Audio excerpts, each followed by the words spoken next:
Connais-tu les points importants d'une cabine d'enregistrement? L'isolation phonique, la gestion du son bien sûr, mais il y a aussi un point essentiel que l'on peut oublier, c'est la gestion de l'humidité, ou plus simplement la ventilation.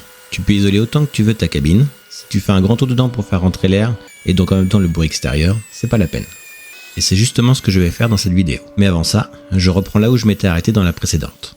Je commence avec des planches que j'ai récupérées, je les ai rabotées jusqu'à obtenir 30 mm d'épaisseur, puis je les ai délignées pour avoir la bonne largeur. À la défonceuse sous table, j'ai fait 2 rainures, puis je les ai coupées à 45 degrés pour obtenir la bonne longueur. Avec la Craig Foreman, je perce une série de trous de poche, ils serviront à fixer les planches au fond de la base. Je passe maintenant au sujet que j'ai évoqué au début de la vidéo. Comment faire rentrer de l'air sans faire rentrer le bruit. Pour éviter ça, j'ai opté pour un piège à son. Il s'agit d'une succession de chicanes dans lesquelles le bruit est censé se dissiper. J'ai découpé une série de bandes de médium à la scie sous table, puis je les ai recoupées à la bonne longueur à la scie à onglet. Je perce toutes les planches, là aussi à la Foreman. J'ai choisi ce type de perçage car il me permet de visser dans la surface la plus dure du médium plutôt que dans sa tranche, qui offre peu de résistance. Je visse toutes les chicanes, puis je passe au revêtement. Pour éviter que le piège à son ne se transforme en chambre à écho, il faut ajouter un matériau absorbant. Je me sers du piège comme gabarit pour découper la mousse, ainsi que des bandes supplémentaires. Pour la coller, j'ai opté pour la colle contact en spray E800 de Stratogrip. Je l'ai choisie parce qu'elle est peu toxique, un point important puisque l'on parle de la ventilation de la cabine.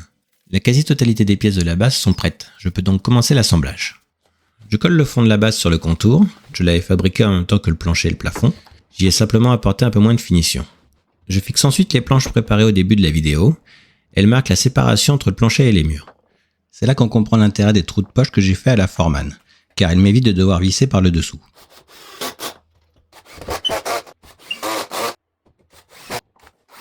Après avoir marqué l'emplacement du piège à son, je pulvérise la colle contact pour la mousse. Je le positionne correctement en m'assurant qu'il soit bien à sa place, puis je le visse. Ensuite, j'applique la mousse que j'ai préalablement collée. Je mets maintenant tout ce qui fait l'intérêt d'une cabine d'enregistrement, l'isolation.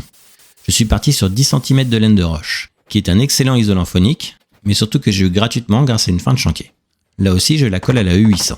Le but, c'est que l'isolant, le revêtement intérieur et extérieur de la cabine ne fasse qu'un, pour une meilleure tenue dans le temps. J'ai découpé les panneaux d'isolant à la bonne largeur à la scie sous table. C'est une étape que j'appréhendais un peu, car je ne savais pas trop comment les couper proprement, mais le résultat est parfait.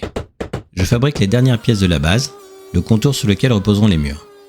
À la défonceuse sous table, j'ai enlevé 1 mm d'épaisseur sur 10 cm de large.